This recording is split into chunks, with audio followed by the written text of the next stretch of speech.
Welcome to Legal 123s with ByrdAdatto. Legal issues simplified through real client stories and real-world experiences.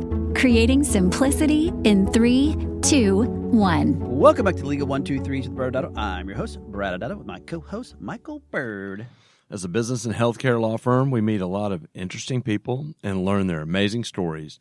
This season, we are riding the emotional roller coaster of the crises that arise in the operating season of a business. Brad, our theme this season is running a business. Yeah, Michael, and we've talked about this in almost every show so far this year, but that's just one season of business. For those who are hearing this for the very first time, what are the other seasons? Yeah, there's 4 seasons of a business. There's the building season, so you're starting a business. The operating season, one we're in right now, so running a business. We have the scaling season, which will be our next podcast season. You're growing a business. And the buying and selling season. Awesome. Well, continuing with this tradition, do you have a mini story for today? Brad, I can't quit the litigation stories I've been rolling out this season. Michael, you're definitely not the hero of any of these stories. You're kind of like the Forrest Gump, where you just kind of, you have these great outcomes with litigation in your mini stories. Well, way to bring a movie reference into it. Thank you for not quoting Forrest Gump. Yeah, maybe your litigation stories are like a box of chocolates. You never know what you're going to get. Okay, well, I finally understand what my daughter means when she uses the word cringe with your dad jokes there, Brad. But seriously, back to the story, Brad. In this this litigation mini story, I was so close to becoming a TV star. Was the TV show called That's All We Had to Say About That, since you didn't really litigate in any of these stories? I seriously feel like I'm staring at the sun right now with your dad jokes. You're derailing me. Our client in today's story is named Dr. Defendant. Okay, not really a stretch since you said this story was about litigation. So Dr. Defendant is a plastic surgeon, and he had provided enhancements to his patient, Miss Dancer. Okay, let's keep this on track. Why Miss Dancer? Was she part of like a local ballet? No, Brad. She was a different kind of dancer. She was the kind of dancer where she would be able to be paid in dollar bills by the audience if they liked her dancing. A friend of mine told me about these kind of places. She's a... No, don't say it. Don't. Let's... What? I was going to say belly dancer. Yeah, sure you were. Miss Dancer was not happy with her outcome. She wanted the largest size breast implants available. Oh. And Dr. Defendant, as medically appropriate, obliged. Okay, so I guess I was wrong. She's not a belly dancer. So let me guess. She was unhappy because she started having back pain? No, Brad. She started complaining because she felt duped. Uh-oh. She was expecting even larger implants than she received. Okay. Her demand was for a revision surgery to go bigger. Oh, sounds like the go big or go home. Yeah, something like that. Well, Dr. Defendant would not operate again. He said it was not medically possible with her body type to go any larger. She was apparently limited by something called skin, the amount of skin on her body. Oh my God. I'm glad I'm not letting my 13-year-old boy brain take over the story. I'm starting to worry that how are you becoming a TV star in this story so far? Something's weird here. Yeah, well, be patient. Okay. Things escalated at her being told no. Oh. She did not like that. No. Some time passed, and apparently Miss Dancer could not find a lawyer to take her case. Oh, that's a shocker. Yeah. Well, eventually, Dr. Defendant was sued in small claims court by Miss Dancer. How ironic that she went to small claims court. I think we have a vocabulary word, though. What is a small claims court, Michael? I do appreciate that dad joke, Brad. That was a good one. This is the lowest level. The small claims court is the lowest level of the court system in most jurisdictions. It's common for people who do not have an attorney to go make a claim in small claims court, and they represent themselves. We see it in Texas as an outlet for angry patients more often than you'll see in other states because they have higher upper limits that can be awarded in Texas than in most states. So it's still not rise to the level of, a normal kind of traditional court size or court case, but the small claims court is a vehicle for angry patients in Texas. Yeah, we've talked about, just in general, angry patients, they'll have different ways to get their day, right? One, they could file a lawsuit, or they could report the doctor to the medical board, or they could just go online and leave a nasty review. And I suppose it is interesting that there's a quirk in Texas where it's more common for people to kind of go this route. However, I don't see why this is even a mini story. Well, fair observation, other than it's a little interesting with Miss Dancer and why she's complaining. Things got a lot more interesting when Dr. Defendant was invited to litigate this matter on Judge Judy. Brad, this was my chance for fame. Was this after your speeding ticket defense where you swore that you would stay in your lane? Well, you know the answer. Yes, Brad, it was, because you were here when I got that letter from Judge Judy's team. Fortunately, I did not have to decide whether I would help Dr. Defendant. He quickly declined the opportunity to be on the show. Yeah. Nice. I did learn, it was kind of interesting, that I guess Judge Judy, her team monitors small claims filings and look for a story. Oh. I can almost see the headline for this case on the show. Yeah, the headlines in this one, my little 13-year-old boy brain is going crazy. I think we need to move on. Did Dr. Defendant win his case? Well, he did have me help. He had me help settle this for a small amount, no pun intended, so that this would not be a distraction to his normal practice. All right. Well, that was a pretty long mini story, but let's jump in today's real story. Okay, Brad. Our client in today's story is Mrs. Sarah. Okay. Why Mrs. Sarah? Well, Mrs. Sarah built her own empire, starting with salons and eventually expanding to build a chain of medical spas. She started with nothing and is now thriving. She reminds me of the story of the Spanx founder, Sarah Blakely. Okay. So what's the business crisis?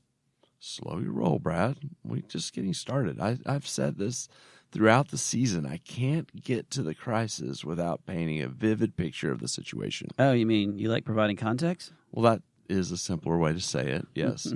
Well, Mrs. Sarah's chain of medical spas is called Switch Medical Spa. Okay, why Switch Medical Spa? Well, I kind of strained my back on this one, but I was trying to think of a name that reminded me of Spanx in honor of our Mrs. Sarah character. And for some reason, when I heard the word Spanx, Switch was the first thing I thought of when I hear that word. Ooh, yeah. Well, Spank does bring back some painful memories from my childhood, but let's keep going with this story. Me too. Well, about a year. Let's go back about a year prior to the story.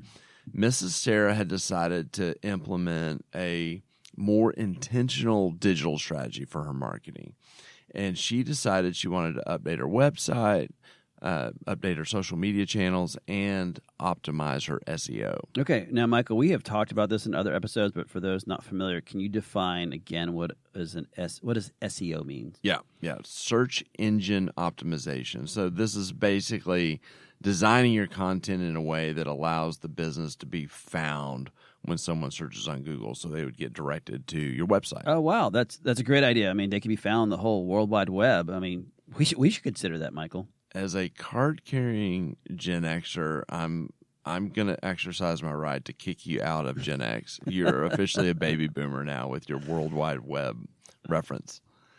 Okay, sorry. Get back to today's story. Okay, all right. Mrs. Sarah was not happy with her website marketing company that she had been using for years since she started her business. They were a local company that helped all types of businesses with all types of marketing. Switch Medical Spa now had 7 locations, so their marketing needs were no longer a great fit. Please tell me, you're talking about the Frank the Tank marketing agency again. Well, I would love that, Brad. That would be fun. But this story is in a different part of the country. So audience members who don't know what Brad's talking about, in a prior episode this season about a marketing company helping with the rebrand, we had Frank the Tank marketing agency. And what Brad's trying to do right now is get us to start talking about the movie Old School again. You're my boy, Blue. Okay, moving forward. Mrs. Sarah started doing her research to find a new marketing company. She was reaching out to her colleagues in the medical spa community for recommendations and trying to see which marketing company had good SEO. She did a little Google searching herself.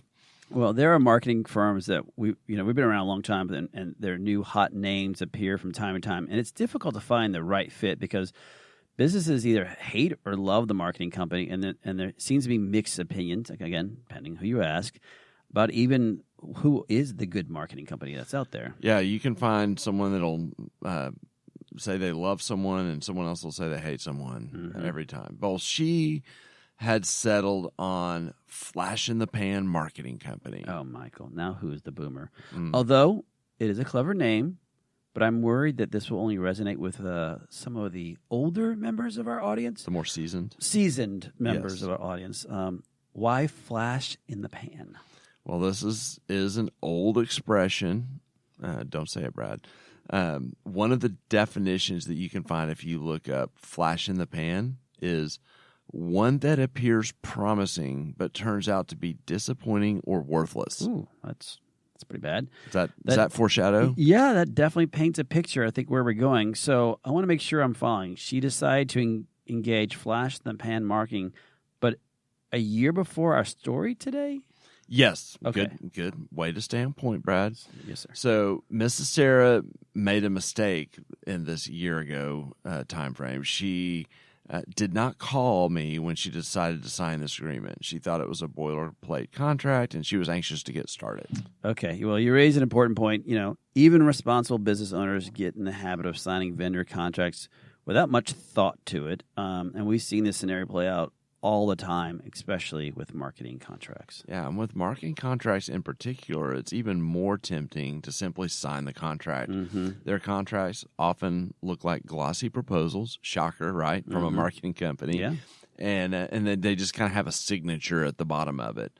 And it kind of feels like the blend of a glossy ad and a purchase order more so than a contract. Yeah, except purchase orders are contracts. Fair. And the typical marketing contract has a ton of provisions that can be problematic if you're not paying attention. So are we finally ready to talk about the crisis, Michael? Yes, Brad. Yes. You were relatively patient today. Thank you. Mrs. Sarah called me with all the emotions to tell me she was trying to switch marketing companies, which was not the emotional part. The emotional part was that flash in the pan would not turn over control of her website. Okay. Now, I'm the one that feels like I need some context here. Can you back up a little bit? Wait, what happened here? Well, you know me, Brad. This is exactly what I said to Miss Sarah. She said that, and my context brain was going crazy. So I started asking those exact same questions. It turns out that Flash in the Pan had terrible results with the SEO, and that Switch Med Spa was being assigned a new marketing representative like every couple of months. Oh, yeah. Well, and audience members who don't know, sometimes this happens where, especially with certain marketing companies, they assign somebody to you, and they're just fresh out of school with fresh ideas, and then like 2.5 months later, the person you've been giving all your information to, they have a new person who's going to work your account. And it just, unfortunately, there's a lot of turnover in marketing companies where you're not getting the results probably. Yeah, you want. I mean, and usually the kind of representatives that's a startup position, and so they're in and out quickly. Right. Well, Mrs. Sarah had started holding back on paying certain invoices that she disputed because the way their contract was set up, just a little context, is that she had a monthly fee that she paid in return for a lot of the SEO stuff. But then she would also hire them for special projects. It might be an ad campaign or something like that. And so she was having a problem with the inefficiency on these special projects from all these different reps. She believed she was getting triple billed for the same work that was never getting completed. Oh, no. She referenced different campaigns that never even came to fruition. And, as a note for the audience, she had not called us when any of this was going down. So this has really festered to a true crisis. Oh, no. This sounds like we're getting into some of that 550 rule issue. And for those not familiar, when we talk about the 550 rule, this means that if you call an attorney up front, you're going to pay them $5 for it to work, but Figuratively. Or it's the $5,000, $50,000 rule. Or you can wait till later, and when it festers, as you said, it's becoming a $50,000 issue. You're right on point, Brad. So Mrs. Sarah eventually had enough, and she was ready to get out. Mm-hmm. And so she was trying to go back to her old marketing company, at least as a placeholder, while she was trying to figure out what to do in the long term. Flash in the Pan had different ideas. They said that they would not turn the website back over to Mrs. Sarah until she paid the $50,000 in disputed invoices that she had not paid, and paid the monthly that was due for the rest of the term, which amounted to like another $70,000. Wow, this is really a 550 rule. I think what we should do next is go into commercial, Brad, and then we'll learn more about the story and what happened and talk about some of the legal implications. Many business owners use legal counsel as a last resort rather than as a proactive tool that can further their success. Why? For most, it's the fear of unknown legal costs. ByrdAdatto's Access Plus program makes it possible for you to get the ongoing legal assistance you need for one predictable monthly fee. That gives you unlimited phone and email access to the legal team, so you can receive feedback on legal concerns as they arise. Access Plus, a smarter, simpler way to access legal services. Find out more. Visit ByrdAdatto.com today. Well, welcome back to Legal 123s with ByrdAdatto. I'm your host, ByrdAdatto. I'm still here with my co-host, Michael Byrd. Now, Michael, this season, our theme is running a business. And we were taking, for good or bad, real stories of our clients and the problems that pop up when you're operating, in the operating season of your business. Now, Michael, Switch Medical Spa was in a bind, it sounds like, based on what you were kind of talking about. When we left for commercial, the website was being really held hostage by flash in the pan marketing, unless they paid, well over $100,000 in disputed invoices. Let's first break down the issues just with the marketing contract. Yeah, there's two big issues. So first, let's talk about how in the world flash in the pan marketing could hold the website hostage. And then second, we'll move on and deal with the second issue, which is discuss this demand for payment for the $70,000 owed under the rest of the term of the contract. Yeah, and I'll take the first one on holding the website hostage. This, in audience member, this is kind of a weird area of law. As a general rule, when you have something like with intellectual property or on the street, IP, on the ownership of that IP, it is initially owned by the worker or the worker's creator. So in this case, if you follow the traditional rules, and that we're calling the website designer, they are the creator of this work. So this has something to do with copyright law. Yeah, and Brad, you can't just say a fancy word like that. What is copyright law? Oh, good point. Yeah. So U.S. copyright law there's both common law aspects to it or, as we've talked about in other episodes, a way of registering with the United States Patent and Trademark Office, much, again, like the trademarks that we talked about earlier this season. Basically, giving copyright owners certain exclusive rights, okay? For example, the right to reproduce and make copies of their original work, or the right to prepare derivative of their work based on their original work, meaning additional kind of modifications to it, and the right to distribute copies or sell their actual work. And most people think of like maybe their favorite books or movies when they hear a word copyright. But again, this applies to almost any type of really creation. Okay, Brad, that's great and all, but we know that other businesses hire people to help create IP all the time. How does the business still get to own it when that happens? Good point. Now, so generally there's two ways this happens. So the first way is if the work is created by an employee, like your W-2 employee, in the course of his or her employment. Then if that happens, the employer owns the copyright. So that's they're working for you. The second one is if the work is created by an independent contractor, much like today's story with this marketing company, the independent contractor will sign an agreement, often called in the industry like a work for hire or made for hire agreement, or if it's part of the marketing agreement, as you said earlier, the business would confirm that they have a what you call again work for hire language in this agreement. And for audience members, this means that this allows the business to own the copyright and not the independent contractor or the creator. And here's where it's really tricky. So we talk about these marketing agreements, and they're nice and glossy, and they have like little signatures at the bottom. What almost all of them don't have is this magic language. They don't have this work made for hire language.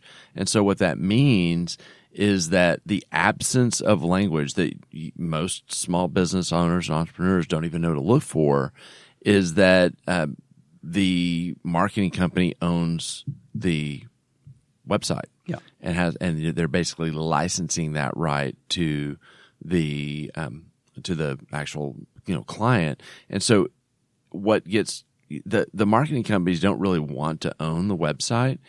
They use this as a tactic as leverage to get what they want, which is to make sure they get paid and to lock people in. And so it's that we've had my website is being held hostage conversation countless times over the years because it's a go-to strategy. Yep. Well, Michael, that's the first one, was the website being held hostage. Let's talk about the second issue. How are they demanding the payments of this? Well, there's almost over $100,000, really. But so they're buoyed by the fact that they have possession of the website. So they have this, this confidence there. But there's also common language in these marketing agreements that were unfortunately, in Switch Medical Spa's agreement that are problematic. So the termination provisions are really difficult to get out of. And sometimes they don't even exist. So it's not uncommon for a company to sign a 5-year contract and, there's very limited or sometimes no ways to even get out of the agreement. And so you try to terminate and they're like, fine, but you owe us the rest of the money that's in the contract. And, when you say, well, I'm not going to pay that, they're like, fine, I'm going to keep the website. So it all works hand in hand in their strategy. Yeah. And that's an important element for, we talked about holding hostage, but if you can't even terminate an agreement, again, these are the things that the hardest part of these things is when you're hiring someone, you have this trust and it's all, puppy dog tails and cotton candy because you're super excited about hiring them. But having that person look at that termination provisions is critical. Yeah. And one of the problems, kind of stepping back a little bit, is we notice that small business owners are often quick to sign vendor contracts without seeking legal advice. So what Mrs. Sarah did is super common. In fact, Mrs. Sarah is fantastic at engaging with us on what she believes are the big things, and she's good at it. But the vendor contracts kind of just flow quickly. I mean, they're ready to go. Yeah. They want to do their marketing contract. It's presented. It looks fine. It looks glossy. They just sign it. Let's talk a little bit about some tools that our audience members can at least flag. Like, what's the bare minimum best practices that they should check in a vendor contract? Besides it being pretty? Yes. I actually don't think pretty is that important. Oh, yeah. I was just making... I mean, that's why I partner with you. Oh, right. Oh, yeah, I'm confused by that. Oh. All right. So, the very first thing, obviously, just taking a step back is look at, we've talked about this. Is there alignment of expectations? Do they really outline truly what they're going to do on their behalf and how they plan to do that? So that's the first thing you start kind of going through and trying to see all the duties and obligations that they're going to do inside the contract. So if they're just kind of saying, oh, we're going to do A, B, and C, but it's not in the contract, again, it makes it a little bit harder from an enforcement perspective. But again, we always talk about in any of these any kind of contract, the alignment expectation is critical. The second piece is, and I know this is one that most people overlook, is who's signing it. Are you personally signing it, or is your business signing it? Mm-hmm. And which is the entity that's actually going to be providing the services? So we've seen situations where the wrong entity signed it, and then they don't have control of the entity. So again, who are the parties listed is actually another important element. And a big go-to they'll do, and you'll see this a lot of times with equipment stuff, is they'll just list the name of the person as the party. And so now all of a sudden you've personally signed this vendor agreement, and you're personally liable for it. You're not even enjoying the benefits of it. Yeah. And I love... I'm going to add one more piece to that, which is critical. So even if you have the entity's name listed, so let's go back to Mrs. Sarah's switch is listed, then when she signs, she wants to be signing as the officer or CEO or president. Again, another critical element to prove that she's not doing it in her individual capacity. And I want to double click too on your alignment of expectations. What you'll see a lot of times in these vendor agreements, especially in the marketing agreements, is a surface level description of what's going to happen, but not really double clicking on like what's going to happen, what timeline's going to happen. Like if you're carrying expectations as the business owner on the timeline or the level of detail, you want to get on the same page and oftentimes add that in so that there's clarity. But let me touch on a couple of other areas that you should look at. So you talked about the entities and expectations. You also, if you're looking at a down and dirty vendor contract, you want to figure out how can you get out of the contract. Like you sign on to this, what's the escape clause? And that's usually going to be a termination provision. If you can't find one, that's a pretty good sign that there's not one. And so understanding what kind of notice is required and basically how you can get out. So if it's oftentimes clients think, well, I can get out on 30 days notice. You're like, yeah, your risk is much lower because you can get out if this isn't working. You also kind of hand in hand with that want to look at what are your post-termination obligations if you do terminate. So we mentioned, if you're expected that you have to pay the rest of the monthly payments for the rest of the term, you have these financial obligations that could carry on even though you get out. You have clauses in vendor contracts where you can't solicit their employees a lot of times. Or you can't compete sometimes. You'll see non-competes buried in there. And then you might see personal guarantees and other strings attached that you want to make sure you understand go into this if you try to get out of the contract. All good points. Maybe we can take a jump back into our story today, Michael. So what ended up happening with Miss Sarah and Switch Medical Spa and their big dispute with Flash in the Pan marketing? We had intense and emotional negotiations. So we're following the 50 rule, not the 5 rule at this point. We got extremely close to litigation multiple times, and I had a litigator kind of teed up and ready to go. Nice. And he's going to bring his baseball bat. Yeah, pretty much. Mrs. Sarah was extremely elevated because her website was being held hostage, so you can imagine. And Flash in the Pan had played this game routinely, and they would not budge, hoping to get paid. Ultimately, Brad, the parties resolved it with a payment of $30,000 in return for the website, which no one was happy because they were hoping to get the $100,000, and they realized Miss Sarah wasn't backing down, and they believed that she would file a lawsuit. So, I will say this: the level of conflict involved, kind of circling back to the beginning of the story, it was a great reminder of why I'm glad I'm no longer a litigator. Well, and I think, for our audience members, Michael said this a little bit earlier, when you have those vendor agreements, a lot of times the marketing people who you have the great relationship with, who are trying to sell you that equipment or sell you the space or sell you their services, they're not always the same people who you end up working with, much less who comes on the enforcement side. So not a fan of just blindly signing whatever that vendor agreement is. Make sure you yourself kind of go through it or reach out to an attorney and make sure they have it. You said this earlier.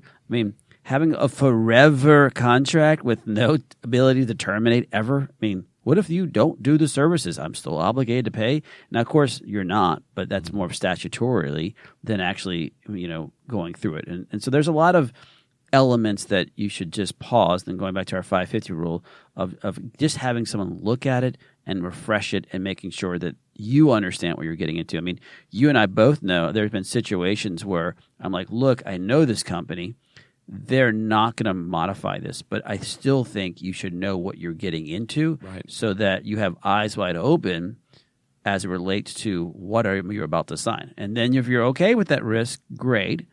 But don't just jump into it and treat every vendor like any other contract you would do. But I think, Michael, we're getting close to the end. What are some of your final thoughts? Well, unless your dream is to one day appear on Judge Judy and you want to help me realize my dream to represent you on Judge Judy, there are some basic precautions that can be taken when you're reviewing any vendor contract. Yeah. Because of the nuances with marketing agreements in particular, these are especially important to not only review, but hire an attorney to help you make sure you're protected. Totally agree. Well, Michael, next Wednesday, we deal with a real-life crisis that happened at an Ivy bar in Texas. Thanks again for joining us today. And remember, if you like this episode, please subscribe, make sure to give us a 5-star rating, and share with your friends. You can also sign up for the ByrdAdatto newsletter by going to our website at ByrdAdatto.com.